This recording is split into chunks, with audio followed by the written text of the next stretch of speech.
Hey everyone, it's Johnny, and once again I'm here to talk about a fascinating and brilliant project that we're helping to fund through our patrons scheme. And I'm with singer-songwriter Jessie Dipper. Jessie, magnificent to have you here.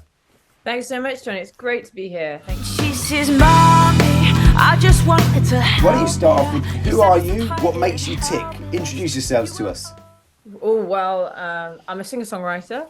Currently based in Wales. So I've just literally a few days ago moved to Pontypridd, which is kind of South Wales in the valleys.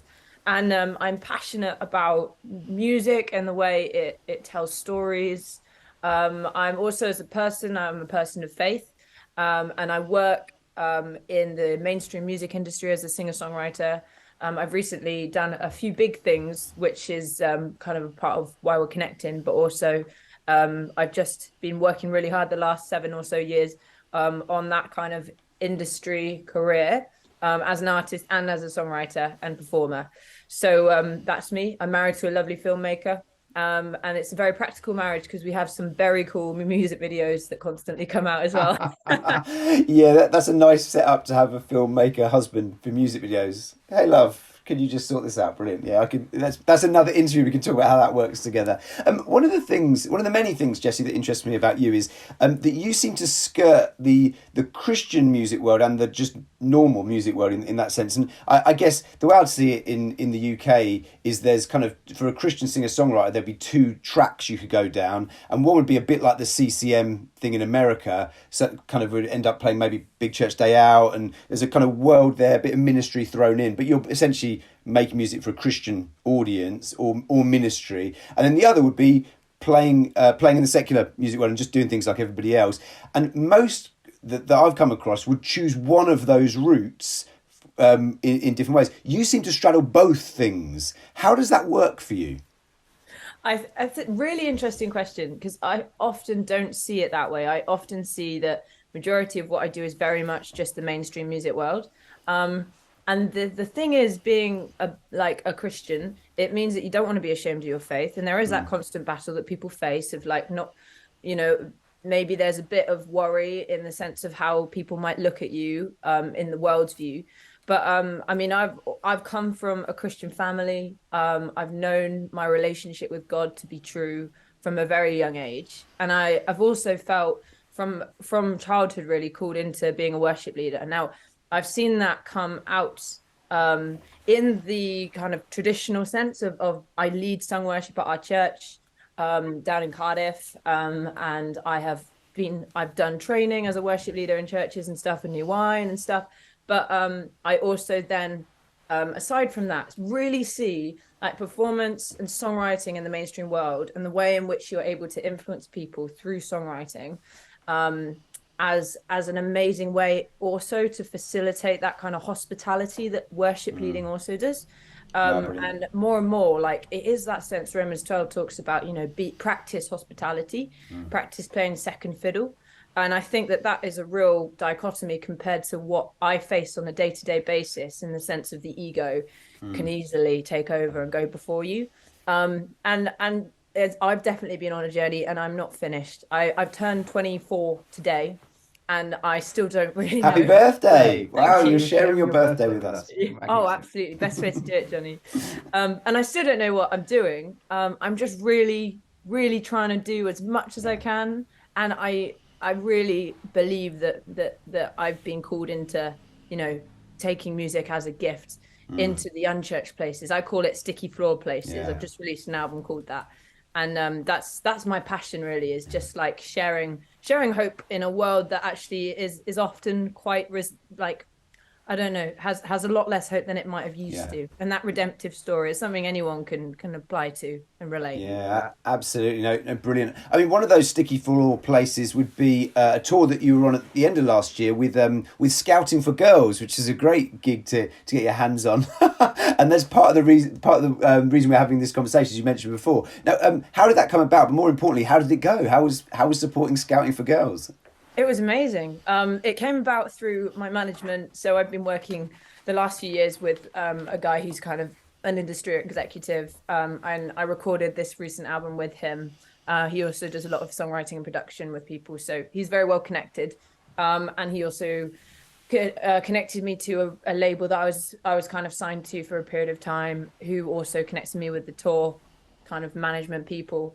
It was interesting because I mean, I've talked to a lot of industry people, both in Christian music industry but also mainstream. And this tour in this situation was what's known as a buy-on. So you have to pay a certain amount of money to actually play. Yeah, yeah. And it came about because the band wanted me. They heard my music and they liked that I did what I did and they wanted me on board. But I had to still pay a fee in order to get my foot in the door. And that's a whole other story. Yeah. Of real like provision and grace.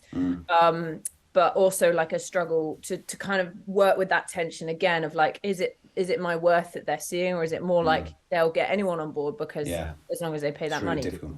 And so that was very interesting, and it was a trip to get there, honestly. Like I'd previously been asked to support them 2020. Of course that didn't happen.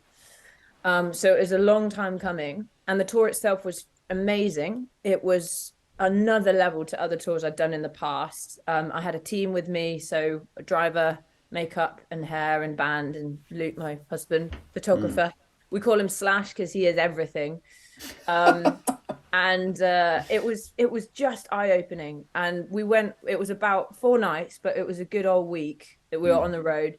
I was actually incredibly ill the whole time. I don't remember a lot of the details, but it was kind of like they put me in the van. Once we'd come out of the travel lodge or something, I'd sleep until we got to the venue for sound check. And then they'd kind of cover me in blankets and I'd inhale all the hot air and Olbasol. Then we'd go on stage for the half hour after I'd done all my paint, my makeup, do that half-hour set, and then I go back under the covers. Oh, and we just did it, and it worked. And that's the thing, is these things happen and you just deal with it. And I didn't tell anyone at the time that I was so ill, but it's now come out in the wash because I'm just like, I don't actually remember a lot of it. It's coming back now, but it was a bit of a shock to the system to process it all at once. Oh, wow. Very good, yeah. Well, great stuff. I'm sure that will pay great dividends in the future, as well as being great experience. Although you can't quite remember it. But in speaking of the future, let's finish off with this. What's this year got for you? What's coming out from Jessie Dipper in 2023? So we're going to be releasing a live EP really soon of some of the tracks off my latest album that was released in October, from our show in the O2 Academy in Bristol, because that was our last show and it was a treat. So we'll release that around about January, February time this year. Brilliant. And then I'm really, really honing in on collaborations this year. So looking at working with artists that are local to me in South Wales, but also I work a lot in Birmingham and London and anywhere else that really has me. But in terms of connections, they're broadening, and it is who you know, not what you know a lot of the time, although what you know is crucial. So I'm really hoping, again, that hospitality sense, I really hope to just be able to facilitate this year, and get into a rhythm of telling stories with other people, because I'm quite insular. I'm a massive extrovert, but when it comes to thinking and processing, it's very internal, and I want to work on that, because in terms of sustainability of career and influence, I think that songwriting is going to be a big thing. So I'll hopefully have a few shows, of course, over the year, and some tours with my band. But songwriting is really the dream. So I'm going to hone in on that. Yeah, fantastic. Well, for us at Sputnik, I mean, all you're doing, Jessie, is exactly what we exist for. The idea of having Christians full of the Holy Spirit going out with an attitude to serve within the different artistic disciplines, scenes, etc., is exactly what we're about. And so it's such a pleasure to be able to give some money from the patron scheme to help with some of the costs of the Scouting for Girls tour.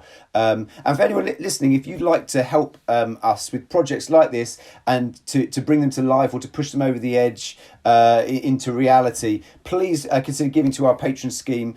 We will have a whole branch of new art pieces and artists that we're supporting this term and then next term, and it goes on. And it's a great privilege to be involved in it, and you can be involved in it too. So anyway, Jessie, it's been wonderful catching up with you, and I'm looking forward to hearing more music this year and seeing what you're up to. Great stuff. Thanks so much, Johnny. Have a great day. Right.